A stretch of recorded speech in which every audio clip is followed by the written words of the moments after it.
Do What Thou Wilt shall be the whole of the law. This video is part of an ongoing series of book reviews. Today we're looking at Zanoni, a Rosicrucian Tale by Edward Bulwer Lytton, originally published in London in 1842. And the mid-19th century is the period of the development of what might be called the social realist novel, represented by novelists like Dickens, Stendhal, Gustave Flaubert. Zanoni is not really part of this movement, hence perhaps its current neglect. And Bulwer Lytton is writing a Gothic romance, which is in the style first made popular about half a century earlier. A good example of this genre would be a novel by, say, Anne Radcliffe, a major novelist of that genre.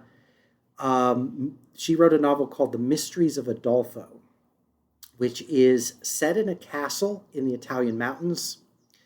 There's an Italian villain who's a bandit leader by the name of Montoni. And he is busy through most of the middle 400 pages of this 600 plus page novel, imprisoning a heroine in this castle. And there's various hauntings going on that are intended to intimidate, perhaps, this character. Anyway, Zanoni, perhaps not surprisingly, because it's part of this genre, is also set in Italy. There's a castle where there's also hauntings going on. There's some Italian bandits treated more humorously or positively, and there's a heroine who's constantly being endangered, has to be rescued by various of the other characters, so on and so forth. Anyway, all this serves as a backdrop for a spiritual allegory, which contrasts the lost wisdom of the Rosicrucians, represented by two surviving immortal adepts, versus the supposedly barren, modern instrumental rationalism of post-Enlightenment society, which is represented by the French Revolution and the terror under Maximilien Robespierre, who appears in the last quarter of the novel, which is set in Paris. There are two allegedly Rosicrucian adepts. I should note that the Rosicrucians are treated kind of metaphorically in this novel. They're never really described or developed. But there are two surviving adepts of this brotherhood. These are named Zanoni, the titular character, and Mejnour. And they represent the type of the magician versus the mystic, or art versus science, or the heart and the head. And this is perhaps best represented by a famous line from Goethe's Faust, where Faust says, there's two souls beat within his breast, the head and the heart, feeling, rationality, and these have to be reconciled by the character. And so Zanoni, again, presents this kind of famous romantic trope. We know that this derives from Goethe's play because, in fact, this line, which is a famous line from Goethe's Faust, is directly quoted at one point in the novel. So there's a kind of contrasting between Romanticism, which is represented by Zanoni, and the Age of Reason, which is represented by Mejnour. And these are contrasted as two types of the intellectual discourse that are going on before the onset of cultural enlightenment in the 18th century. And then other characters represent aspects of the common person falling short of illumination, and therefore none of them fares very well over the course of the novel, with a few exceptions. All this is explained in a note at the end of the novel, which I won't reiterate here. The occult aspects of the novel are maybe more immediately important to the contemporary reader. These are primarily Neoplatonic. Iamblichus's On the Mysteries is quoted at length by Zanoni during one of his expositions. Zanoni is presented as communicating with a figure named Adon-I,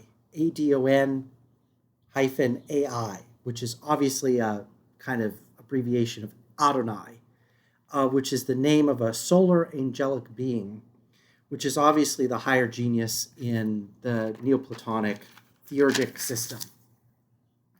And this spirit, which adepts are presented as being in communication with, is contrasted with the so-called dweller of the threshold, which is a shadowy, veiled demonic figure that menaces the neophyte, who penetrates beyond the veil of immediate appearances.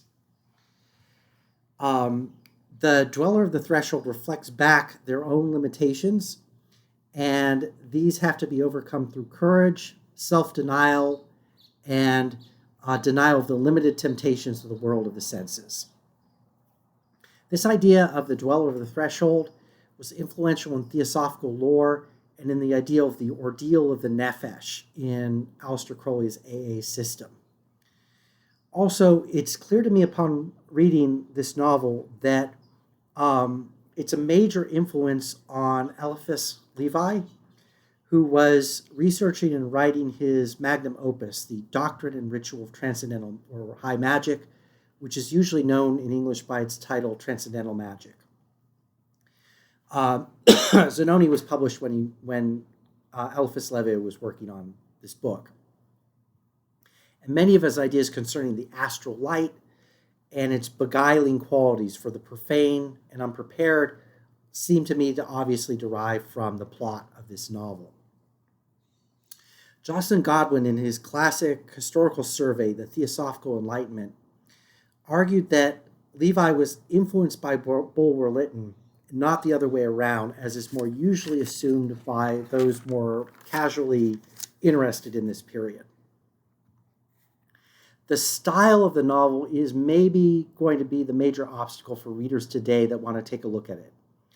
Not because the style is necessarily bad, quite the contrary. Zanoni is an excellent example of the Gothic romance genre, but rather because this style is now dated and superseded in terms of the expectations probably that most present-day readers are going to have, who will probably find the plotting contrived, the characters two-dimensional, and the rhetoric overly flowery and sentimental, all of which are normal features of the genre that Bulwer Lytton is interested in and is trying to write it.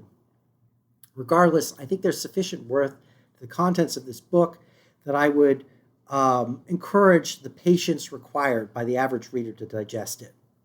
At the end of the day, this is a historically important work in the cultural development of the modern Western esoteric tradition and is well worth reading for that reason. Love is the law, love under will.